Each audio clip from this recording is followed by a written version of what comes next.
నీకేం కావాలా? కదా 10,000 ఇస్తున్నారు పెన్షన్. చిత్తూరులో లేదా? ఉంది కదా చిత్తూరులో. పుంగనూరులో కూడా ఉంది. పుంగనూరులో దగ్గర కదా పుంగనూరు. పుంగనూరు చాలా దగ్గర. అది మా పుంగనూరు ఎంత దూరం ఉంది?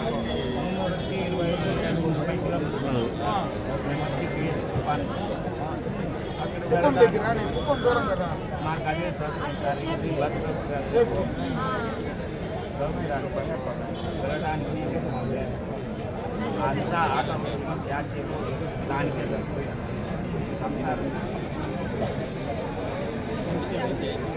నువ్వు డయాలసిస్ చేసుకోవచ్చు, ఎందుకంటే మార్గం లేదు కదా. ట్రాన్స్ప్లాంట్ అన్నా చేయాలా, డయాలసిస్ అన్నా చేయాలి.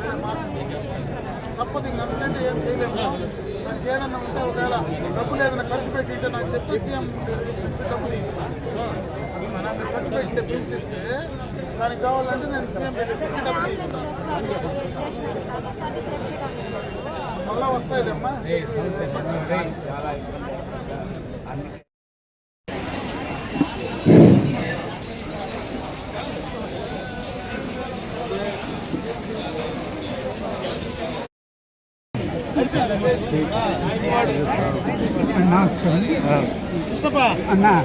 చేయించుకున్నావా?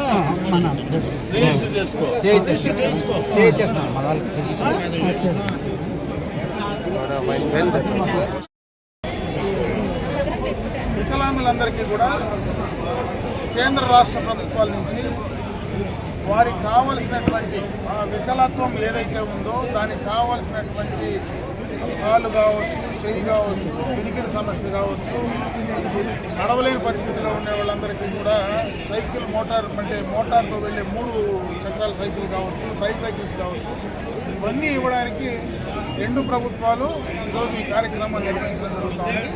బయట నుంచి కూడా దానికి సంబంధించినటువంటి డాక్టర్స్ కానీ అధికారులు కానీ బయట నుంచి కూడా రావడం జరిగింది. ఇవన్నిట్లో రిజిస్టర్ చేసుకుంటే ఖచ్చితంగా వాళ్ళ వికలత్వంను బట్టి వాళ్ళకి ఏదైతే సరిపోతుందో దాన్ని ఇవ్వడానికి దాదాపు 45,000 రూపాయలు విలువ చేసేటువంటి పనిముట్లన్నీ కూడా ఫ్రీగా ఇవ్వడానికి ఇది ఒక అవకాశం ఉంది. ఈ అవకాశాన్ని సద్వినియోగం చేసుకోమని చెప్పి నేను కోరుకుంటున్నా. అదేవిధంగా వాళ్ళకి ఈరోజు పెన్షన్స్ ఏవైతే వికలాంగులకు రావాల్సిన పెన్షన్స్ ఏవైనా కూడా దానికి సంబంధించినటువంటి సర్టిఫికెట్లు ఏదైతే వస్తాయో దానికి సదరన్ సర్టిఫికెట్లు ఏదైతే రావాలనో వాటికి కూడా సచివాలయం ద్వారా స్మార్ట్ బుక్ చేసుకుంటే ఆ పర్సంటేజ్ ఇచ్చిన తర్వాత రేపు జనవరి నుంచి కొత్తగా కూడా మళ్ళీ పెన్షన్లు ఇచ్చేటువంటి అవకాశం ఉంది. కాబట్టి ఇప్పుడే వెళ్ళి వాళ్ళకి కావాల్సినటువంటి సర్టిఫికెట్లు తెచ్చుకోవడానికి అందరూ కూడా ముందుకు వెళ్ళి పని తీసుకోమని చెప్పి నేను సందర్భంగా తెలియజేసుకుంటూ ఈ అవకాశాన్ని నియోజకవర్గంలో ఉండేటువంటి వాళ్ళందరూ కూడా ఉపయోగించుకోమని చెప్పి నేను ఈ సందర్భంగా కోరుకోవడం జరుగుతుంది.